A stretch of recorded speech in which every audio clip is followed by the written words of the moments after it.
Hello students, today we will learn about chemical properties of metals and non-metals, how the metals and non-metals reacts with oxygen, water, acid and bases.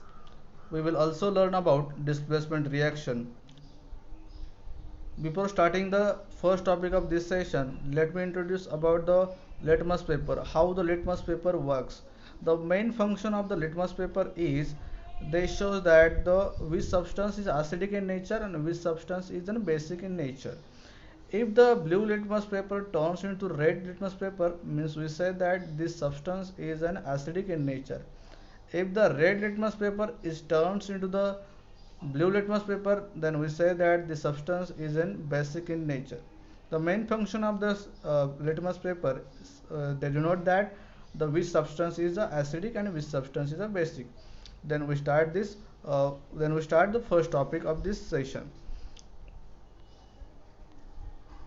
First topic of this session is reaction with oxygen. If the metals and non-metals reacts with the oxygen, then what happen? On burning, metals reacts with oxygen to produce metal oxides which are basic in nature, and if the non-metals reacts with oxygen to produce non-metallic oxides which are acidic in nature. See the reaction of metals. If metals reacts with oxygen, then what happen? So first is a magnesium. Magnesium is one type of metal.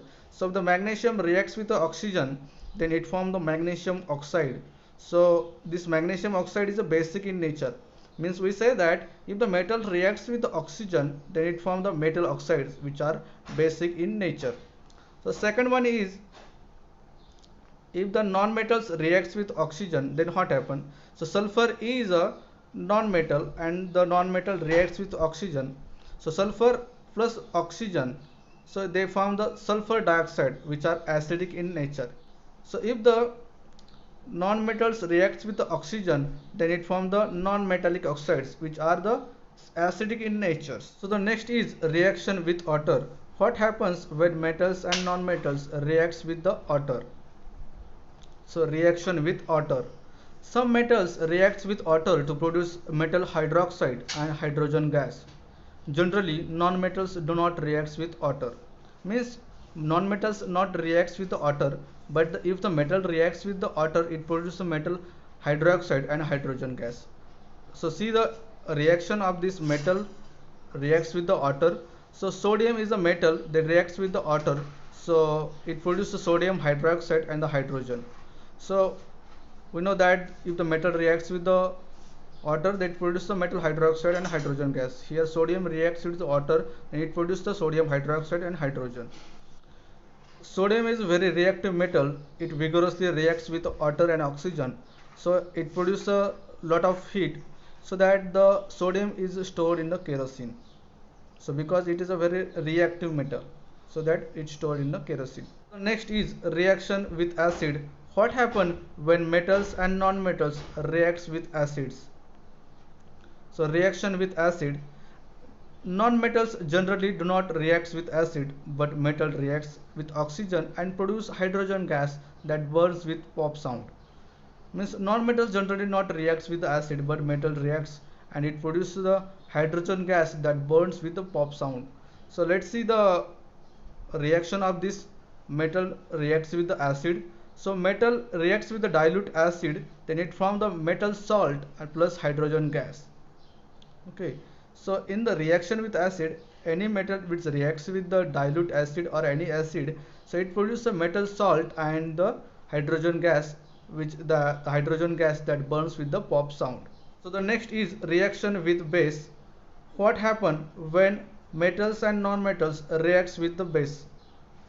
So if the metal reacts with the bases to produce hydrogen gas, means any metals which reacts with the bases, it produces the hydrogen gas, and if the non-metals reacts with the bases, the reaction is get complex. Next reaction is displacement reaction.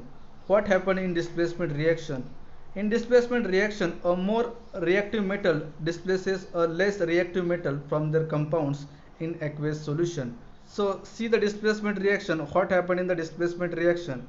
So the reaction is CeSO4 copper sulfate is reacts with the zinc, so it forms the zinc sulfate ZnSO4 plus Cu. C is copper is here. So here is a more reactive metal displace the less reactive metal from their compounds in aqueous solution. Means CeSO4 is reacts with the zinc, so it forms the zinc sulfate. So Cu is replaced by zinc, copper is replaced by zinc, so it forms the zinc sulfate here. So in the displacement reaction, only the more reactive metal displaces by the less reactive metal from their compounds in aqueous solution. So in this session, we learn about chemical properties of metals and non-metals, a reaction with oxygen, water, acid, base, and displacement reaction. So these all topics we covered in this session. The next topic we see in the next session. Thank you.